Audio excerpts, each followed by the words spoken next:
Il est 3h17 du matin. Vous fixez le plafond, l'esprit en ébullition. Le sentiment d'impuissance vous ronge. La vie vous tire d'un côté, les attentes de l'autre. Vous vous sentez piégé, comme si le monde entier conspirait contre vous. Une sensation paralysante qu'il n'y a pas d'issue, que vous n'êtes qu'une victime impuissante des circonstances. Et si la clé de votre liberté et de votre paix intérieure ne résidait pas dans le fait de changer le monde, mais dans un puissant changement de perspective que vous possédez déjà, caché en vous? Marc Aurèle, l'un des plus grands empereurs et philosophes stoïciens, nous a rappelé dans ses méditations: vous avez du pouvoir sur votre esprit, non sur les événements extérieurs. Réalisez cela et vous trouverez votre force. Pensez un instant. Combien de fois nous surprenons-nous à blâmer le trafic infernal, le chef exigeant, le partenaire incompréhensible ou même le destin impitoyable pour nos problèmes? Combien de fois nous enfonçons-nous dans un cycle de victimisation, nous lamentons sur l'incontrôlable? Cela nous prive d'énergie, de but et, plus important encore, de la capacité d'agir. Il est facile de tomber dans le piège de croire que nous ne sommes que de simples spectateurs de notre propre vie, impuissants face aux adversités que le monde nous jette. Mais c'est un mensonge que nous nous racontons, une fuite de la vérité. La majeure partie de notre souffrance vient de notre réaction, non de l'événement lui-même. Cette croyance en impuissance est une chaîne invisible qui vous retient, vous empêchant de construire la vie de sens et de résilience que vous désirez tant. Mais le stoïcisme offre un chemin radicalement différent, le chemin de la responsabilité inébranlable. Non pas une responsabilité de culpabilité, mais de pouvoir. C'est une invitation à vous lever, à vous secouer et à reprendre le volant de votre existence. Dans cette vidéo, je vais partager les 5 P de la responsabilité stoïcienne, un cadre pratique et éprouvé par le temps pour vous permettre d'abandonner la mentalité de victime et de construire une vie de force intérieure, d'autonomie et de sérénité inébranlable. Préparez-vous à une transformation profonde. Si cela résonne en vous et que vous êtes prêt à prendre le contrôle total, commentez « Liberté » ci-dessous. Ensemble, libérons votre esprit. La vérité dérangeante est que beaucoup d'entre nous vivent comme des passagers, non comme des pilotes de notre propre existence, et c'est la racine de la majeure partie de votre frustration. Vous dépensez une énergie précieuse à vous lamenter sur le trafic infernal qui vous retarde, à vous plaindre incessamment de votre chef qui semble ne rien comprendre, à blâmer le gouvernement pour chaque problème qui survient, ou à vous irriter contre la météo imprévisible qui gâche vos plans. Souvent, vous dirigez votre frustration vers ce qui est fondamentalement hors de votre pouvoir de changer. Vous croyez que votre bonheur, votre bien-être et votre paix dépendent d'un monde parfait et prévisible. Ce comportement non seulement vous épuise, mais vous maintient piégé dans la mentalité de victime, où le monde est votre bourreau et vous, la victime. Et au fond, vous ressentez cette prison, cette impuissance silencieuse qui murmure « Je ne peux rien faire ». Épictète, l'ancien esclave devenu l'un des philosophes stoïciens les plus influents, affirmait dans son manuel « Certaines choses sont sous notre contrôle, d'autres non ».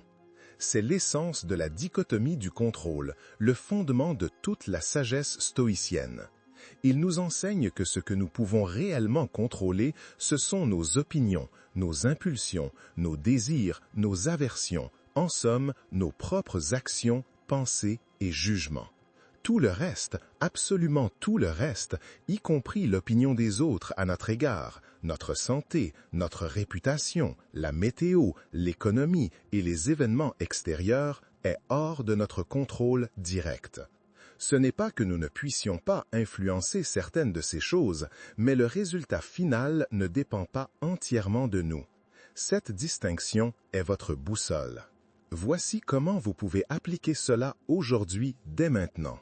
Commencez à questionner chaque source de stress ou de frustration qui surgit dans votre esprit.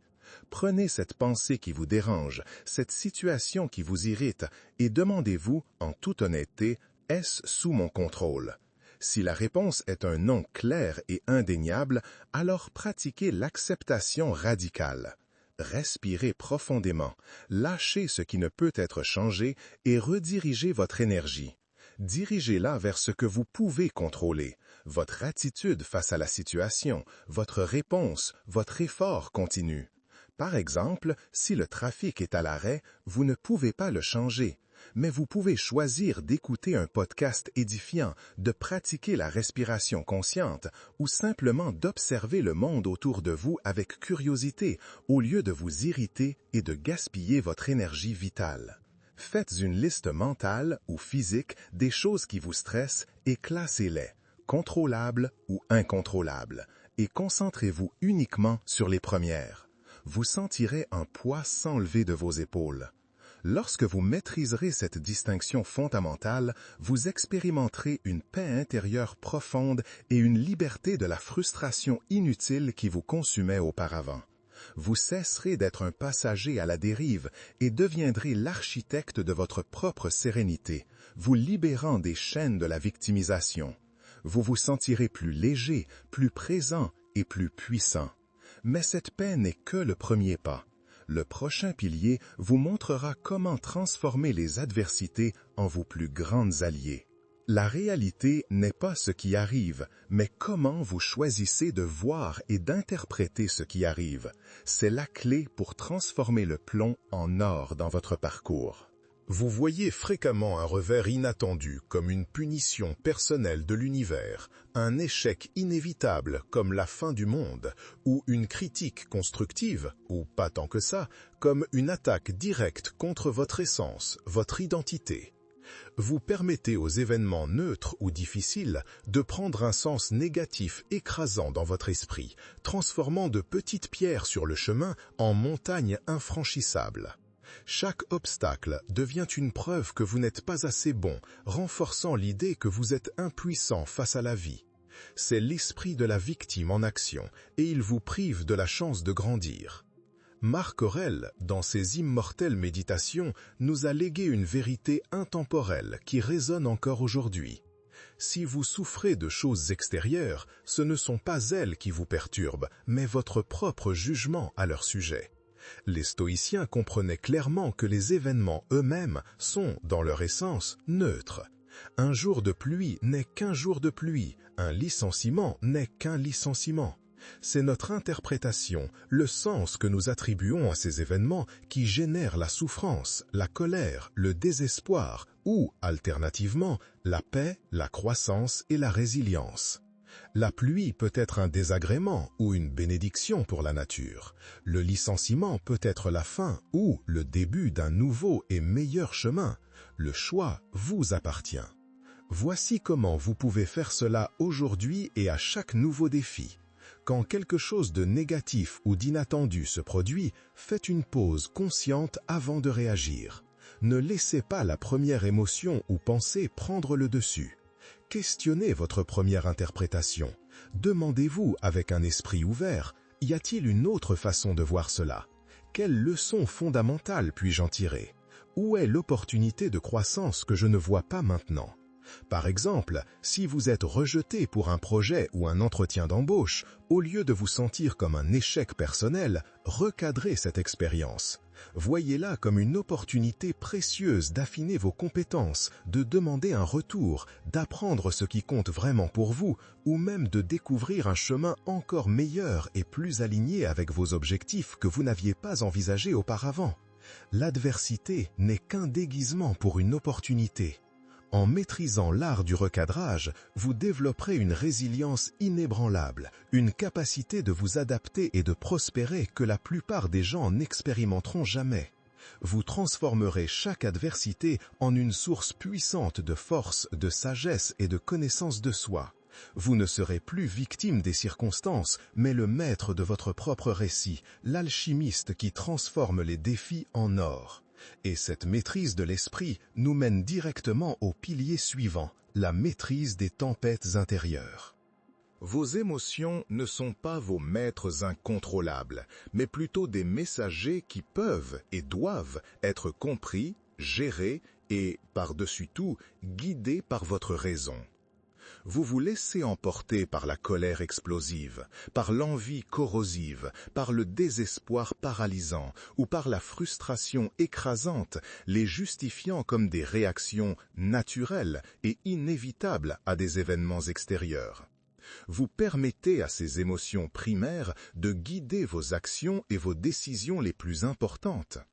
Il en résulte de profonds regrets, des paroles prononcées sans réfléchir et un cycle interminable de réactivité, au lieu d'une réponse réfléchie, vertueuse et alignée avec vos valeurs les plus élevées. Vous sentez la chaleur de la colère qui monte, la piqûre de l'envie, la sensation d'impuissance, et vous vous y abandonnez, croyant qu'il n'y a pas d'autre choix. Sénèque, dans ses profondes lettres à Lucilius, avertissait avec une sagesse millénaire. La colère, si elle n'est pas maîtrisée, est plus destructrice que n'importe quel ennemi. Pour les stoïciens, les passions, ces émotions extrêmes, irrationnelles et incontrôlées, sont en fait des jugements erronés sur ce qui est bon ou mauvais, juste ou faux. Ils ne défendaient pas l'absence de sentiments, mais plutôt la recherche de l'apathie, non pas l'indifférence, mais la liberté d'être contrôlé par ses passions. Ils défendaient l'usage souverain de la raison pour examiner, modérer et, si nécessaire, démonter ces réactions émotionnelles. Votre esprit est votre champ de bataille, et vos émotions les soldats qui ont besoin d'un général fort. Voici comment vous pouvez commencer à faire cela aujourd'hui, immédiatement. Pratiquez ce que j'appelle la pause stoïcienne. Lorsque vous sentez une émotion intense, que ce soit la colère, la frustration, la peur, surgir en vous, arrêtez-vous. Ne réagissez pas, ne parlez pas, arrêtez-vous simplement. Respirez profondément, lentement et profondément pendant quelques secondes. Utilisez ce temps pour créer un espace entre le stimulus et votre réponse. Demandez-vous, avec curiosité et sans jugement, cette émotion me sert-elle vraiment maintenant? Est-elle basée sur la réalité des faits ou sur une perception déformée que mon esprit a créée? Que gagne-t-je à m'y abandonner? Par exemple, si quelqu'un vous insulte ou vous provoque, au lieu de rendre l'appareil, faites une pause. Réfléchissez à ce qui est sous votre contrôle. La réaction de l'autre n'est pas votre responsabilité, mais votre réponse, votre silence, votre calme, c'est votre responsabilité et votre pouvoir. Lorsque vous maîtriserez vos réactions émotionnelles, vous atteindrez une clarté mentale remarquable et prendrez des décisions plus rationnelles, plus sages et plus alignées avec vos valeurs les plus profondes. Vous cesserez d'être un bateau à la dérive de vos passions et deviendrez un phare de calme et de discernement au milieu de la tempête de la vie. Vous serez le roc où d'autres chercheront refuge. Et quand vous êtes maître de votre présent, vous cessez de chercher l'approbation externe et commencez à construire quelque chose de bien plus grand. Laissez cette affirmation dans les commentaires. Mes émotions sont mes guides, pas mes maîtres. Laissez cette déclaration être votre engagement. La plainte est un luxe que le véritable stoïcien ne s'accorde pas, car l'action vertueuse est le seul chemin vers une transformation réelle et durable. Vous passez un temps et une énergie considérable à vous plaindre de la situation actuelle, à regretter ce qui aurait pu être ou ce qui n'a pas été, ou pire, à attendre passivement que quelqu'un vienne vous secourir de vos difficultés. Vous vous paralysez dans l'inaction, piégé dans un cycle de lamentation qui ne fait que renforcer votre sensation d'impuissance. Au lieu de cela, faites le premier pas courageux pour changer ce qui peut être changé ou accepter avec dignité ce qui ne peut l'être. Cette inertie vous maintient petit, vous empêche de voir votre propre force et vous condamne à être une victime des circonstances que vous-même permettez. Marc Aurèle, dans ses méditations, nous exhorte avec la simplicité brutale d'un leader. Ne perdez plus de temps à discuter de ce qu'un homme bon devrait être. Soyez-en un. Les stoïciens soulignaient l'importance primordiale de l'action, mais pas n'importe quelle action. Il parlait de l'action alignée avec les vertus cardinales. Sagesse, discerner ce qui est bon et mauvais. Courage, faire ce qui est juste malgré la peur. Justice, traiter les autres avec équité. Et tempérance, maîtrise de soi et modération. Pour eux, le bonheur, eudaimonia, ne réside pas dans des résultats externes, mais dans le fait de vivre en accord avec la nature rationnelle et vertueuse. Ce n'est pas ce que vous dites, mais ce que vous faites. Voici comment vous pouvez faire cela aujourd'hui et tous les jours à partir de maintenant. Identifiez un problème dont vous vous êtes plaint à plusieurs reprises. Cela peut être quelque chose de petit, comme la vaisselle sale, ou quelque chose de plus grand, comme le manque de progrès dans un projet important. Maintenant, demandez-vous, quelle action vertueuse, aussi minime soit-elle, puis-je prendre maintenant pour y remédier? Au lieu de vous lamenter sur le désordre de votre maison, levez-vous et nettoyez un tiroir. Au lieu de vous plaindre du manque de progrès dans un objectif, consacrez 15 minutes ciblées à un projet important. L'accent est mis sur l'action, pas sur le résultat final. Le résultat viendra en conséquence de votre vertu. Si la situation est immuable, l'action vertueuse est de l'accepter avec sérénité, d'y trouver un but et de diriger votre énergie vers des domaines où vous pouvez agir. Ne soyez pas celui qui parle, soyez celui qui agit. En vous concentrant sur l'action vertueuse, vous cultiverez un profond sens du but et un progrès réel et tangible. Vous cesserez d'être un observateur passif de votre propre vie et deviendrez un agent actif de votre propre évolution, construisant une vie de sens, d'impact et de respect de soi inébranlable. Vous sentirez le pouvoir de chaque petit choix. Et ce pouvoir, cette force de caractère, est forgé dans le creuset de l'inconfort. La croissance réelle et la véritable force de caractère se produisent rarement dans la zone de confort. Elles sont forgées dans le feu de l'adversité. Vous fuyez l'inconfort, évitez les défis à tout prix, recherchez la facilité et la gratification instantanée. Et vous vous sentez paralysé par la peur de l'échec ou de la critique d'autrui. Vous vous dérobez aux situations qui pourraient vous renforcer, préférant le chemin de la moindre résistance. Cela, paradoxalement, vous rend plus faible et plus enclin à vous sentir une victime lorsque la vie, inévitablement, présente ses obstacles. Cette fuite de l'inconfort est la fuite de votre propre grandeur, la fuite de la personne que vous êtes réellement capable de devenir. Sénèque, dans ses lettres à Lucilius, nous rappelle une vérité fondamentale pour la construction de la résilience. C'est dans les moments les plus difficiles que la vertu se révèle.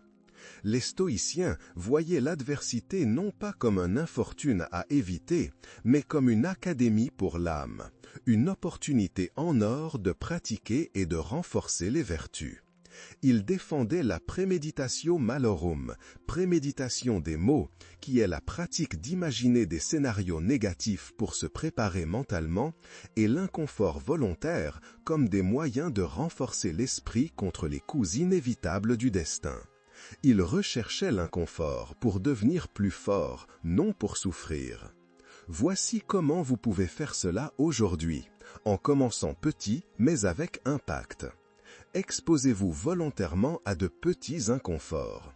Cela peut être aussi simple que de prendre une douche froide de 30 secondes, de pratiquer un exercice physique stimulant jusqu'à sentir la brûlure ou de retarder délibérément une gratification instantanée que vous rechercheriez normalement. Affrontez cette conversation difficile que vous évitez depuis des semaines.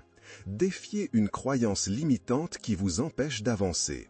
Ce faisant, vous construisez votre forteresse intérieure brique par brique, vous prouvant à maintes reprises que vous êtes capable de supporter, de persévérer et de surmonter. Vous enseignez à votre cerveau que l'inconfort n'est pas une menace, mais un signe de croissance. Lorsque vous embrasserez l'inconfort et l'adversité comme vos professeurs, vous développerez une force de caractère inébranlable et une confiance en soi qui transcende les circonstances. Vous ne craindrez plus les défis, mais les verrez comme des catalyseurs puissants pour votre propre évolution, vous élevant au-dessus de toute victimisation. Vous deviendrez la personne qui non seulement survit, mais prospère dans les tempêtes. Vous deviendrez imparable. Vous êtes arrivé jusqu'ici peut-être en vous sentant à la merci du destin, un passager de votre propre vie, piégé dans un cycle de plaintes et d'impuissance. Mais vous n'en sortirez pas de la même manière. Vous émergez comme l'agent actif de votre propre existence, le maître de votre destin. En récapitulant, nous avons exploré les 5 piliers de la responsabilité stoïcienne, non comme de simples idées, mais comme des outils puissants pour votre transformation. Dichotomie du contrôle. Vous libérez de la frustration inutile en vous concentrant sur ce que vous pouvez contrôler. Recadrer la perception, transformer chaque adversité en une source de force et de sagesse. Maîtriser les émotions, devenir un phare de calme et de clarté au milieu des tempêtes. Agir avec vertu, cultiver un but et un progrès réel par l'action, non par la lamentation.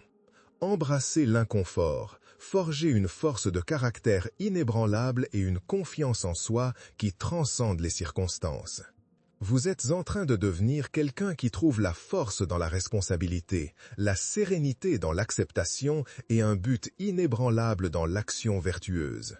Vous n'êtes plus l'individu à la merci du destin, vous êtes l'agent actif de votre vie, le sculpteur de votre âme. La vieille identité qui se lamentait et se sentait victime est laissée derrière.